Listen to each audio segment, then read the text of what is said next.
अस्सलाम वालेकुम नाज़रीन, खबर ॾींदारूं राणीपुर 5 फरवरी कश्मीर सां योम यकजहती रैली मज़हर मॉडल स्कूल जे शागिर्दनि मोटरवे पुलिस ऐं सिविल सोसाइटी जी शिरकत कश्मीर सां योम यकजहती rally Mazhar model school motorway police civil society सां गॾिजी रैली कढी वई।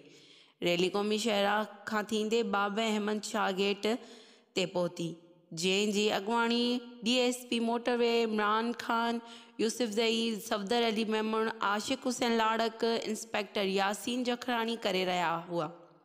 उन मौक़े ते अॻुवाणनि ख़िताब कंदे चयो त असां कश्मीरी अवाम सां गॾु आहियूं। मोदी सरकार जी बर्बरियत ऐं ज़ुल्म ते अक़वाम मुतहिदा समेत यूरोप जा मालिक ख़ामोश तमाशाई बणियल आहिनि। हिननि वधीक चयो त अधु सदीअ खां वॾी भारत फ़ौज जे पारां कश्मीरियुनि जो क़त्लेआम जारी आहिनि। हिननि वधीक चयो त उहो ॾींहुं परे नाहे जॾहिं कश्मीरी अवाम आज़ादी माणींदो। पाकिस्तान जो अवाम हर मास ते पंहिंजे कश्मीरी भाइरनि सां गॾु आहे। जल्द कश्मीर में हिकु ॾींहुं पाकिस्तान जो झंडो लहराईंदो। रिपोर्ट इश्ताक सोडर, अमल न्यूज़, राणीपुर।